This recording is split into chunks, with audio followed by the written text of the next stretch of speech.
Hello everyone. So আবারও চলে এসেছি তোমাদের সাথে একটা নতুন ভিডিও শেয়ার করতে। আজকে আমি সমস্ত প্রোডাক্ট নলেজ দিয়েই তোমাদের সাথে ভিডিওটা শেয়ার করব। মেকআপের শুরুতেই আমাদের ফার্স্টে যেটা করে নিতে হবে সেটা হচ্ছে স্কিনকে ভালো করে প্রিপেয়ার করতে হবে।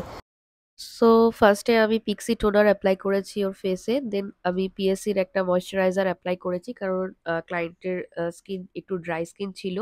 দেন আমি অ্যানাস্তাসিয়া ব্রেভেলি হিলসের একটা ব্রাউ পোমেড দিয়ে আইব্রোটাকে ড্র করে নিয়েছি, দেন আইলিডে একটা কনসিলার অ্যাপ্লাই করে দিয়েছি।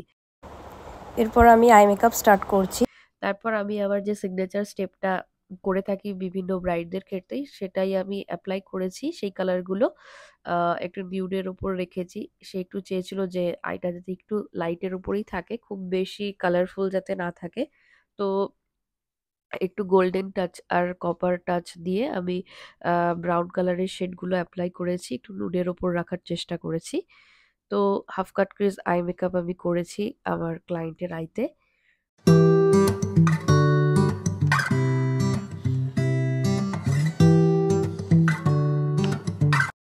আপার আই এর মেকআপটা কমপ্লিট করার পর আমি এবার ওর ফেস মেকআপটা করব। তো ফার্স্টে আমি এখানে রিকোডের এস অফ বেস প্রাইমারটা অ্যাপ্লাই করেছি ওর ফেসে। রিকোডের এই প্রাইমারটা সব ধরনের স্কিন টাইপেই আমরা অ্যাপ্লাই করতে পারবো, তো এটা সেই কারণেই আমি ওর স্কিনে অ্যাপ্লাই করেছি। তারপর আমি ম্যাকের কারেক্টার প্যালেট থেকে নিউট্রিলাইজার শেড নিয়ে, যেটা কিনা ওর স্কিন শেডের থেকে 2 টোন ডার্ক আছে, সেই শেডটা নিয়ে আমি সমস্ত জায়গায় কারেকশন করে নিয়েছি যেখানে যেখানে ডার্ক পিগমেন্টেশন রয়েছে অ্যান্ড পিম্পলসের দাগ রয়েছে। এরপর বেকা ফরএভার 52 অ্যান্ড হুডা বিউটি এই 3টে ফাউন্ডেশন নিয়ে আমি ওর স্কিন শেডের সাথে ম্যাচ করে ফাউন্ডেশনটা ওর ফেসে অ্যাপ্লাই করে দিয়েছি অ্যান্ড সেটাকে খুব ভালো করে ব্লেন্ড করে দিয়েছি।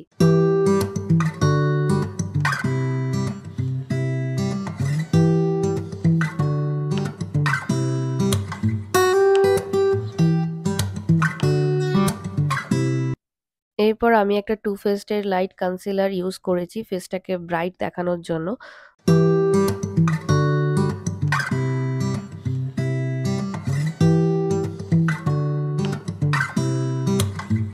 যেহেতু ফাউন্ডেশন অ্যান্ড কনসিলার ইউজ করার পর ফেসটা একদম ফ্ল্যাট হয়ে যায়, সেই জন্য আমি এখানে প্রশ বিউটি লিকুইড ব্লাশ ইউজ করেছি। তারপর ট্রান্সলুসেন্ট পাউডার দিয়ে ফেসটাকে ভালো করে সেট করে নিয়েছি।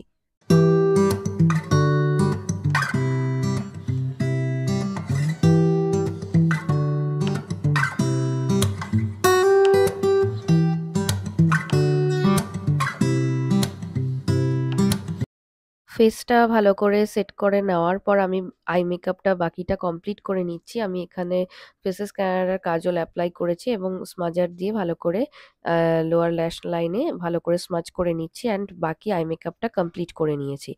দেন আমি এখানে আইলাইনার হিসাবে ইংলটের আইলাইনারটা অ্যাপ্লাই করেছি।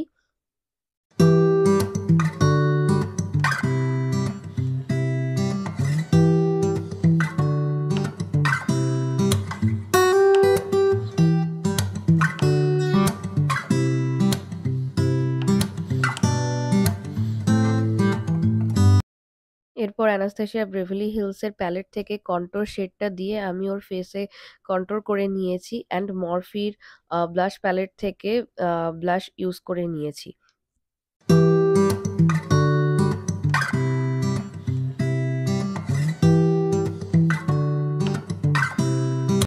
বেসিক্যালি আমরা সবসময় বলে থাকি যে ক্লায়েন্টের যদি একনে, পিম্পলস এই ধরনের প্রবলেমস থাকে তাহলে সেক্ষেত্রে ফেসে একটু লুকটা ম্যাট ফিনিশ রাখলেই বেটার লাগে।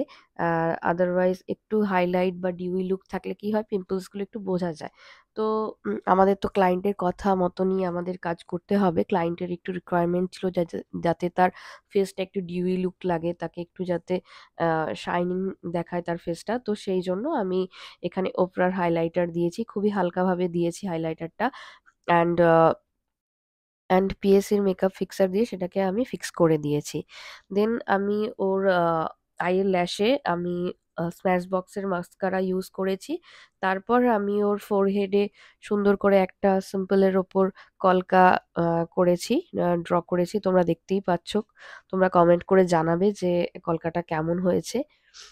তারপর ওর লিপে আমি রেড কালারের লিপস্টিক অ্যাপ্লাই করেছি। ওর রিকোয়ারমেন্ট ছিল যে শাড়ির সাথে ম্যাচিং রেড কালারের লিপস্টিক যাতে দেওয়া হয়, তাই তাকে রেড কালারের লিপস্টিক আমি দিয়েছি। তো তোমরা ফুল লুকটা দেখো কেমন হয়েছে। যদি ভালো লেগে থাকে তাহলে অবশ্যই বন্ধুদের সাথে লুকটা শেয়ার করো, অ্যান্ড যদি কিছু জানার থাকে তাহলে অবশ্যই কমেন্ট করে জানিও। আর যারা যারা আমার চ্যানেলে নতুন আছো তারা আমার চ্যানেলটাকে প্লিজ সাবস্ক্রাইব করে দিও, আর পাশে যে বেল আইকনটা আছে সেটাকে প্রেস করে দিও, তাহলে নতুন নতুন ভিডিওর আপডেট তোমরা সরাসরি পেয়ে যাবে।